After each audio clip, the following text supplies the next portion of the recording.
आज की इस क्लास में हम देखने वाले हैं पौधों की बीमारियों का वर्गीकरण। और पौधों की बीमारियों का वर्गीकरण प्लांट पैथोलॉजी के अंतर्गत आता है।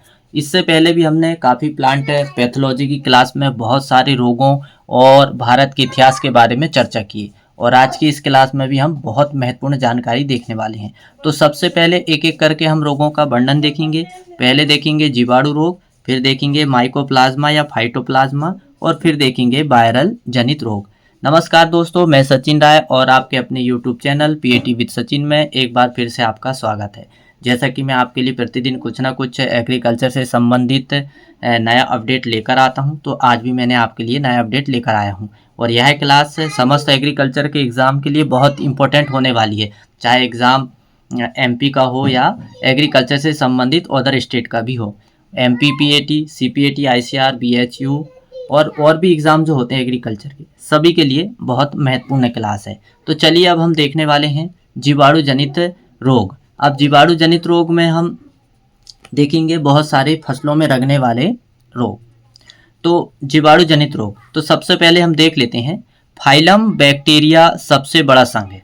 जो जीवाणु में फाइलम बैक्टीरिया सबसे बड़ा संघ है, जिसमें ग्राम नकारात्मक बैक्टीरिया होते हैं। और इस फाइलम में ग्राम नकारात्मक बैक्टीरिया होते हैं। हालांकि इस जो संघ में कुछ ग्राम नकारात्मक जीवाणु तो होते हैं, लेकिन कुछ फायदेमंद होते हैं और कुछ रोग पैदा करने वाले भी होते हैं।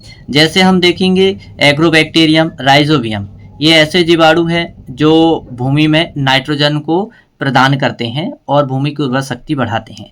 लेकिन कुछ जीवाणु की हम बात करेंगे, जैसे जेंथोमोनास, शूडोमोनास और इर्विनिया और सेराटिया, ये ऐसे जीवाणु हैं जो पेड़ पौधों और फसलों में रोग पैदा करते हैं। तो बिल्कुल आपको समझ में आ गया होगा। तो ये तालिका हमारे सामने है, इसमें हम डिस्कस करें। तो तालिका में कुछ इस तरह से रोगों का वर्णन दिया है कि एक साइड क्या है रोग, और फिर बैक्टीरिया और उनके वेक्टर, यानी उनको कौन प्रसारित करता है, ट्रांसमिट करता है या फैलाता है। तो चलिए अब हम बहुत अच्छे से समझते हैं। आप बिल्कुल ठीक से सुनिएगा, क्योंकि आपको अभी ही याद हो जाना चाहिए। अब बात आती है सिट्रस कैंकर। तो सिट्रस कैंकर बीमारी के बारे में आपने सुने ही होंगे। ये समस्त जो है नींबू वर्गीय फसलों में ये बीमारी लगती है। अब इसका कारक क्या है? जेंथोमोनास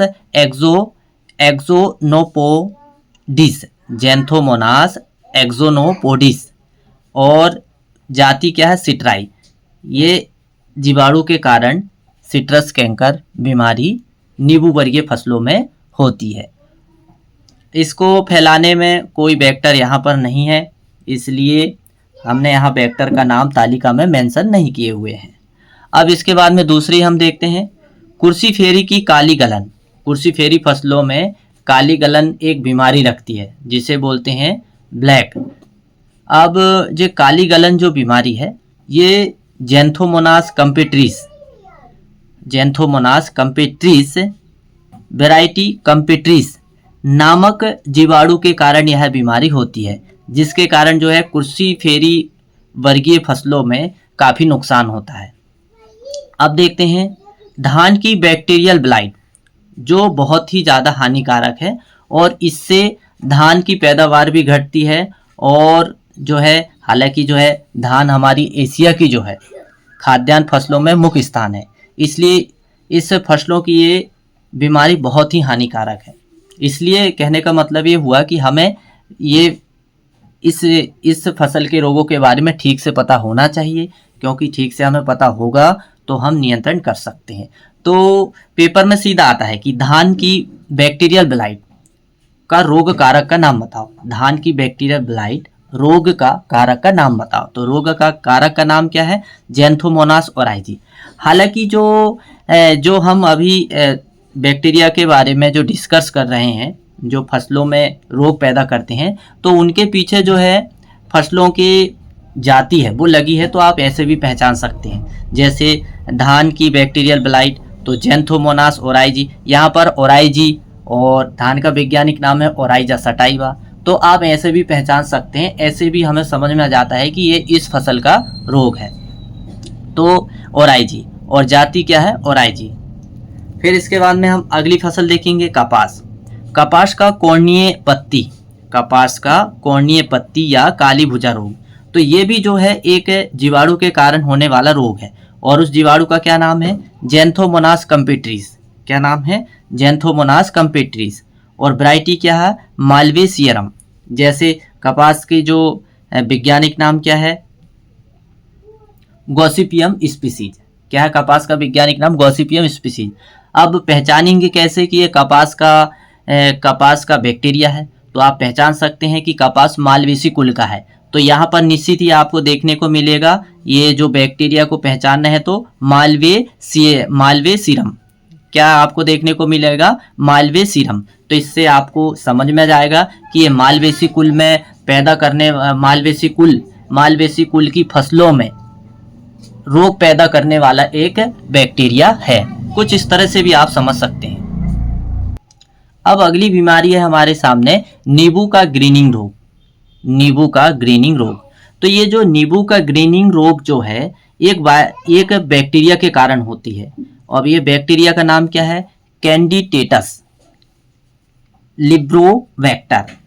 कैंडिटेटस लिब्रोवेक्टर। तो ये जीवाणु जो है इसमें ये रोग फैलाता है और इसको जो है ट्रांसमिट कौन करता है, वेक्टर कौन है इसका, एक स्थान से दूसरे स्थान फैलाने वाला एक बग है। क्या है, बग। अब उस बग का वैज्ञानिक नाम क्या है, डायोफोरिना सिट्री। क्या नाम है, डायोफोरिना सिट्री। तो ये डायोफोरिना सिट्री जो बग है इस रोग को एक पौधे से दूसरे पौधों में ट्रांसमिट करता है। अब अगला दिया है सेब या नाशपाती का फायर ब्लाइट। तो ये सेब या नाशपाती का फायर ब्लाइट जो है ये सेब और नाशपाती में लगने वाला बहुत ही हानिकारक रोग होता है। कभी कभी तो सेब के फलों में भी इसका असर देखने को मिलता है और सेब की गुणवत्ता भी क्या है, खराब हो जाती है। तो अब देखते हैं ये सेब या नाशपाती का फायर ब्लाइट जो रोग है ये एरविनिया एमाइलोबोरा नामक बैक्टीरिया के कारण ये होता है और इससे काफ़ी नुकसान भी फसलों में होता है। और इसको ट्रांसमिट करने का कोई वेक्टर नहीं होता है, ये खुद से या तो संक्रमित पौधे लगाने से या ज़मीन में इसके स्पोर पड़े रहते हैं उससे खुद ही पैदा हो जाता है। अब हम अगला देखेंगे आलू का स्कैब। तो आलू का स्कैब जो रोग है ये भी एक बैक्टीरिया के कारण होता है और उस बैक्टीरिया का क्या नाम है, स्ट्रेप्टोमाइसीज स्केबीज। अब यहाँ पर इस रोग को पहचानना बड़ा आसान है। यदि स्केबीज लिखा है तो स्केबीज यानी स्कैब यानी आलू का स्कैब स्ट्रेप्टोमाइसीज स्केबीज बैक्टीरिया के कारण होता है। तो कुछ हम इनकी जाति से भी समझ सकते हैं कि ये वायरस है या फिर बैक्टीरिया है या फिर इनकी जाति लगी हुई रहती है। तो वो जाति से भी हम समझ सकते हैं कि ये किस फसल का या फिर कौन सी फसल में लगने वाला रोग है बैक्टीरिया के कारण। अब अगला दिया है गन्ने का लालधारी रोग। ये गन्ने की फसल का काफ़ी हानिकारक रोग है और इसके कारण कभी कभी तो पूरी फसल यानी गन्ने की जो है गुणवत्ता खराब हो जाती है। इससे क्या है, यदि हम रस भी निकालते हैं और गुड़ भी बनाते हैं तो उन गुड़ और रस की गुणवत्ता भी क्या होती है, खराब होती है। और ये बहुत ही हानिकारक रोग है गन्ने की फसल में। इसके कारण जो है 30 से 40% का नुकसान देखने को मिलता है। अब गन्ने का जो लालधारी रोग है इसको पैदा करने वाला जो बैक्टीरिया है वो क्या है, सूडोमोनास रूबरिनस। क्या है, सूडोमोनास रूबरिनस। ये जो बैक्टीरिया है इस रोग को जन्म देता है, सूडोमोनास रूबरिनस। अब अगला देखते हैं हम गन्ना का रैटून स्टंटिंग रोग। गन्ने का रैटून स्टंटिंग रोग, हम इसे गन्ने की पेड़ी का भी रोग कह सकते हैं। और इसे शॉर्ट में क्या बोलते हैं, रेड स्टंटिंग डिसीज के नाम से जाना जाता है। और ये जो है गन्ने की जब कलिका निकलती है जो पेड़ी से उसी समय से पैदा हो जाता है और गन्ने की पौध को काफ़ी प्रभावित करता है। कभी कभी तो इसके कारण जो है पूरी फसल भी नष्ट हो जाती है। तो अब इसका हम कारक देखते हैं क्या है, कौन सा बैक्टीरिया है। तो इसका जो बैक्टीरिया है वो क्या है, क्लेबीबैक्टर जाइली। क्या है इस बैक्टीरिया का नाम, क्लेबीबैक्टर जाइली। या फिर इसकी और भी जातियां हैं। तो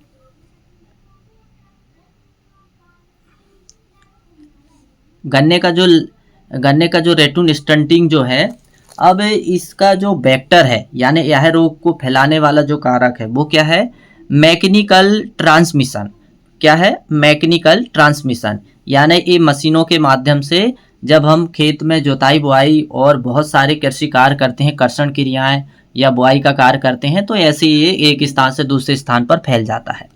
अब हम देखेंगे कुकरबिटस, वो कुकरबिट में पीली बेल रोग, या आप सीधा कह सकते हैं कुकरबिटिसिकुल, यानी ककड़ी वर्गीय या कद्दू वर्गीय जो फसलें रहती है उसमें जो पीली बेल जो रोग लगता है वो भी एक बैक्टीरिया ही उसे जन्म देता है। तो उस बैक्टीरिया का नाम क्या है, सेराटा मार्सकेंस। क्या है, सेराटा मार्सकेंस। अब ये सेराटा मार्सकेंस जो बैक्टीरिया है इसको एक स्थान से दूसरा स्थान में पहुंचाने में ट्रांसमिशन कैसे होता है इसका, स्कबेस बग द्वारा। मतलब एक जो कीट है वह बग, उसके कारण यह रोग एक फसल से दूसरे फसल में यानी एक स्थान से दूसरे स्थान पे यह पहुंच जाता है। अब इस बग का वैज्ञानिक नाम क्या है, एनासा टेट्रिस।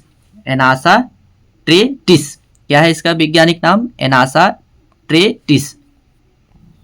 अब हम लास्ट रोग देखने वाले हैं आज की इस क्लास का, वो भी जीवाणु जनित। तो जीवाणु जनित रोगों का जो हम देखने वाले हैं, कार्न स्टंट। यह बीमारी जो है मक्के की बीमारी है। कॉर्न माने मक्के की बीमारी है। और इसका जो कारक क्या है, इसका कारक जीवाणु, उसका जो वैज्ञानिक नाम क्या है, स्पोरोप्लाज्मा कुंकेली। क्या है, स्पोरोप्लाज्मा कुंकेली। अब इसको एक स्थान से दूसरे स्थान फैलाने में कौन मदद करता है, तो इसको एक स्थान से दूसरे स्थान फैलाने में लीफ हॉपर, और उस लीफ हॉपर का वैज्ञानिक नाम क्या है, डलबुलस मिडिस। क्या है, डलबुलस मिडिस। तो इस तरह से आज की क्लास में आपने जीवाणु जनित रोग को समझे और हमने डिस्कस किए बहुत सारे जीवाणु जनित रोग और उनको कौन कौन से कीट फैलाते हैं और उनका एक स्थान से दूसरे स्थान, या हम सीधे कह सकते हैं स्थानांतरण का क्या तरीका है, वो हमने सारा डिस्कस किए। अब जब हमारी अगली क्लास होगी तो हम माइकोप्लाज्मा या फाइटोप्लाज्मा जनित रोगों के बारे में समझेंगे। फिर इसके बाद में वायरस जनित रोगों के बारे में भी समझेंगे। तो आप मुझे बताइएगा कमेंट्स में ये क्लास आपको कैसी लगी, या फिर आपको ऐसी ही और जानकारी चाहिए तो भी आप कमेंट्स करिए। यदि आप पहली बार मेरे चैनल में विजिट कर रहे हैं तो प्लीज़ चैनल को सब्सक्राइब जरूर कर लें ऐसी नए जानकारी के लिए। तो बस आज की क्लास में इतना ही।